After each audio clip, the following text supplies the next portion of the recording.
आंसुओं को उनके सामने ही गिराना चाहिए जिसे इसकी कीमत हो। हर किसी के सामने अगर आंसू गिराना शुरू कर दोगे ना तो लोग ये कहेंगे कि यह मगरमच्छ के आंसू हैं। अपनी मर्यादा की, अपने आंसू की कीमत बरकरार रखो।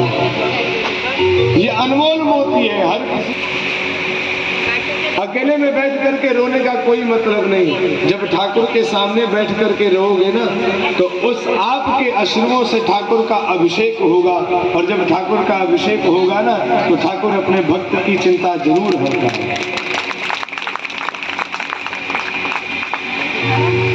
बड़े प्रेम से एक मिनट गजेंद्र जी महाराज ने निवेदन किया, तेरे नाम का सिमरन कर। प्रसन्न हो गई है, थोड़ी देर शांत हो जाओ, काहे परेशान हो गई है बेचारी, तब से जन्म उत्सव मनाने में लगी हुई है। भगवान करे कि आपके यहाँ रोज ऐसे ही जन्मोत्सव मनता रहे।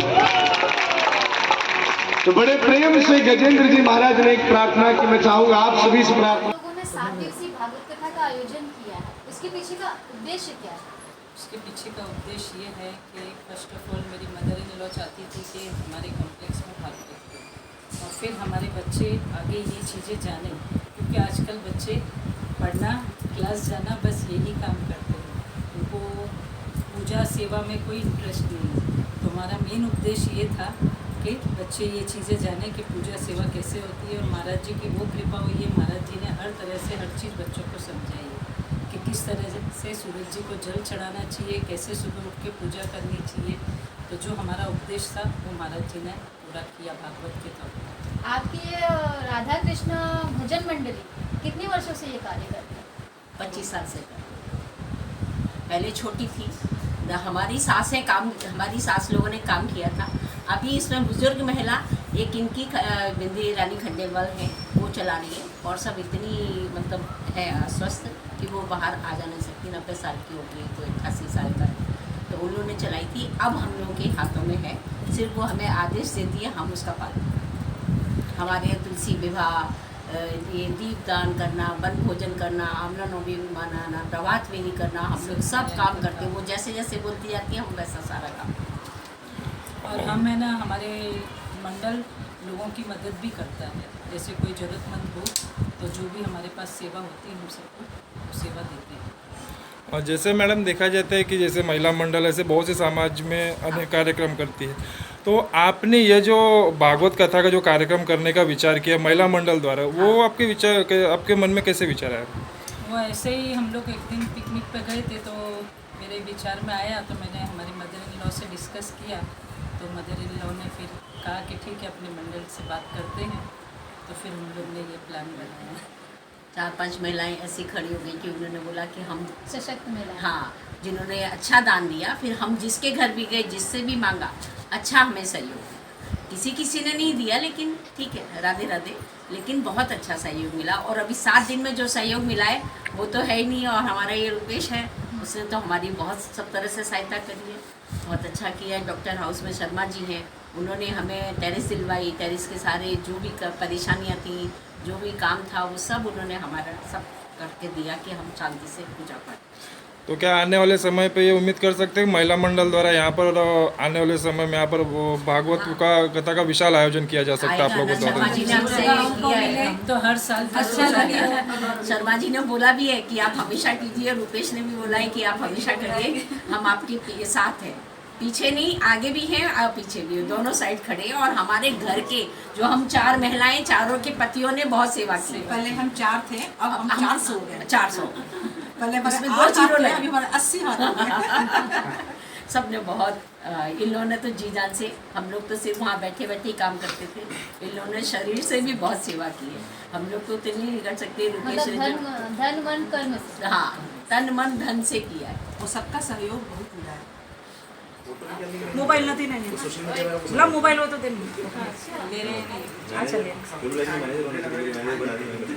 राधा कृष्ण भजन मंडल है, और ये महिलाओं ने मिलकर के जिस कार्यक्रम को किया, मुझे सबसे अच्छा कहना यही है कि ये जो ताकत है ये और बढ़नी चाहिए, क्योंकि आज बच्चों के अंदर में धर्म के प्रति रुचि खत्म हो रही है। और अगर माताएं सबसे पहले भक्ति में आगे बढ़ेंगी तो विश्वास है कि धर्म फिर से जागृत होगा। मुझे तो बहुत खुशी हुई यहाँ आकर के कि अगर महिलाएं चाहें तो वो क्या से क्या कर सकती हैं, तो उन्होंने ये सिद्ध भी किया। 7 दिवसीय कथा बहुत अच्छे से बीती, और सबसे अच्छी बात है कि जितने यंगस्टर्स थे उन्होंने इसमें बढ़ चढ़ के भाग लिया, तो ये बहुत खुशी की बात है धर्म के लिए भी। सर, आपने अभी सनातन धर्म की बात कही जी तो अभी एक मुद्दा बहुत ही गरमाया हुआ है, श्रद्धा आपता बोले, जी, तो उस पर आप क्या कहना चाहेंगे सर? देखिए इस पे हम एक ही चीज़ कहेंगे। सबसे पहली चीज़ तो ये जागरूकता आवश्यक है अपने बच्चों में। अगर मान लीजिए कि कोई बच्चा अपने घर पे प्रेम नहीं मिल रहा है तो बाहर क्यों ढूंढ रहा है, इसके पीछे का एक कारण जानना चाहिए कि बच्चों में और माता पिता में गैप क्यों आ रहा है। क्योंकि कई बार ऐसा होता है कि अगर कोई बच्चा अपनी बात अपने घर में नहीं कह पाता तो वो उस प्यार को बाहर ढूंढने की कोशिश करता है, और ये एक सीख है जो कहीं ना कहीं हर बार कुछ कुछ दिनों में मिलती है।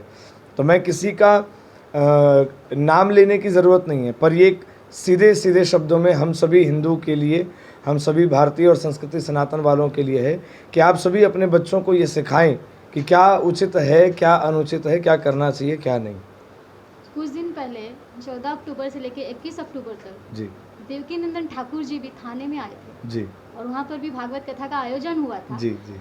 उन्होंने भी यही बात कही, उस पर आप क्या कहना चाहेंगे?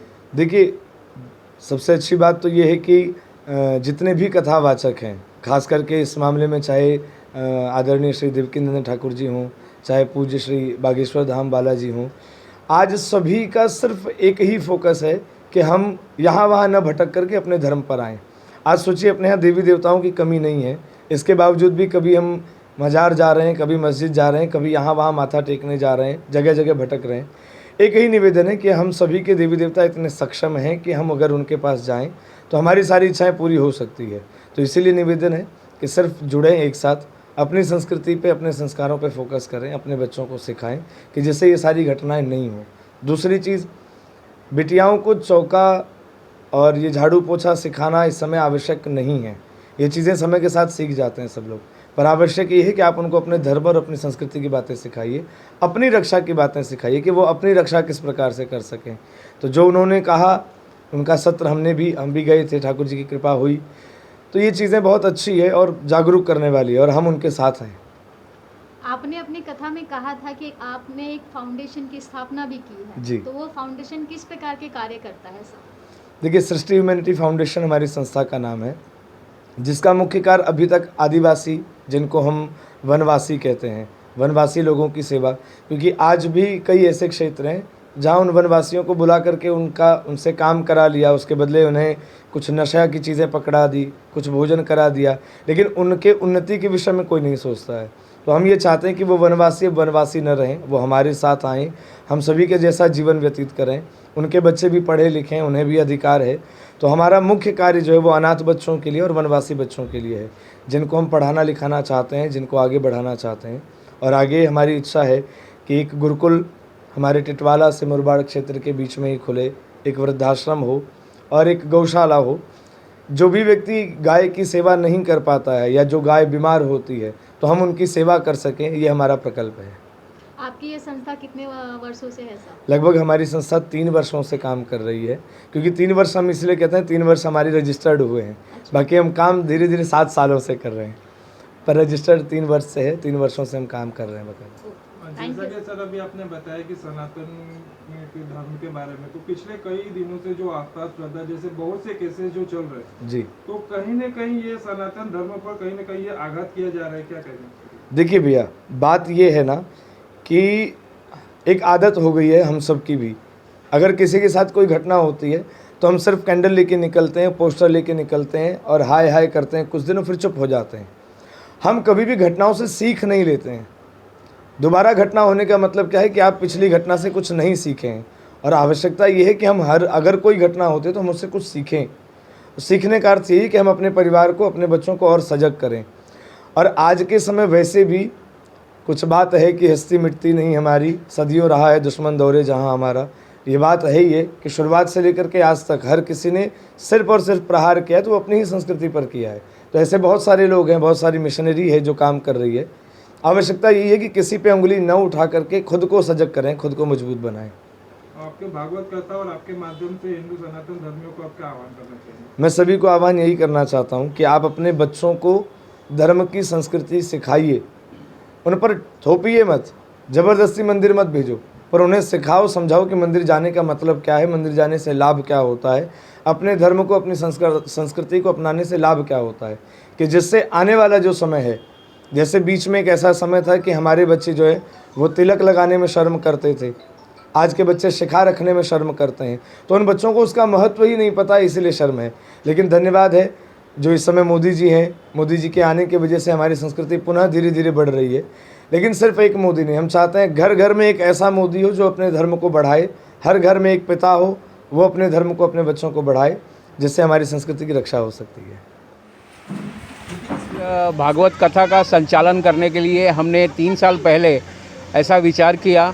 बीच में कोरोना आ गया, कोरोना की वजह से हम कर नहीं पाए, और फिर दूसरे साल भी कोरोना रिपीट हो गया। फिर इस वर्ष हमें मौका मिला, जैसे ही मौका मिला फिर हमने स्थान का ढूंढना प्रयास किया, और ये बाद में हमें ये डॉक्टर हाउस का टेरेस मिला इनके सहयोग से, और तब हम ये कार्यक्रम आयोजन किया। धन्यवाद। सर, आप क्या कहना चाहेंगे जो आज ये आपने जन कल्याण के लिए भागवत कथा का आयोजन करने में सहयोग किया है? ये सारे लोगों के प्रयत्न से हुआ है। रहेजा बारवान कॉम्प्लेक्स कल्याण में जो है, यहाँ पर अनेक वर्ष से भगवान के प्रति सारे हमारे भक्तजनी हैं और महिला मंडल है, ये हमेशा के इनके मन में एक संकल्प था कि यहाँ पे हम लोग भागवत करें। तो कोरोना काल में ये भागवत की वजह से कुछ कोरोना के रिसेशन थे,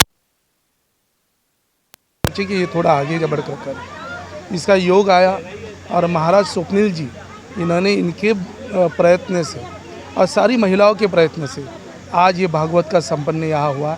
बहुत उचित तरह से प्रोग्राम हुआ।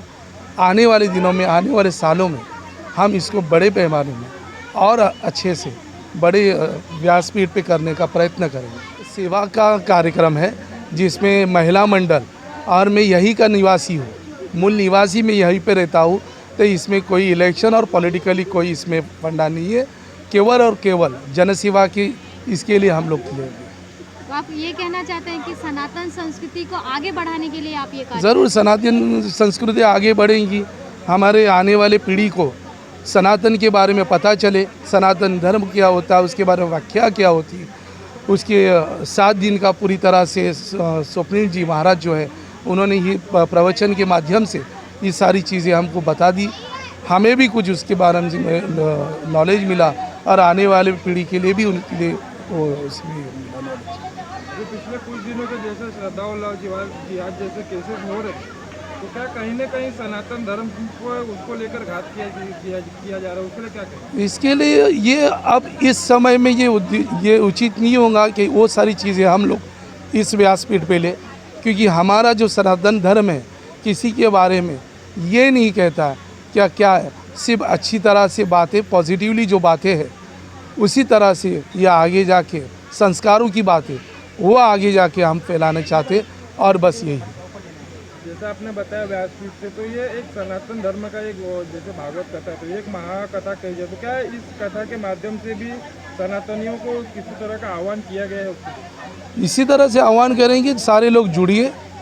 छोटी सी आज ये 200-500-1000 लोगों का जो यहाँ पे जो कार्य हुआ है, तो हम चाहेंगे पूरे कल्याण शहर में आने वाले दिनों में इस तरह से सनातन धर्म का व्याख्या और प्रोग्राम बढ़े, ये हम लोग संकल्प किए हैं।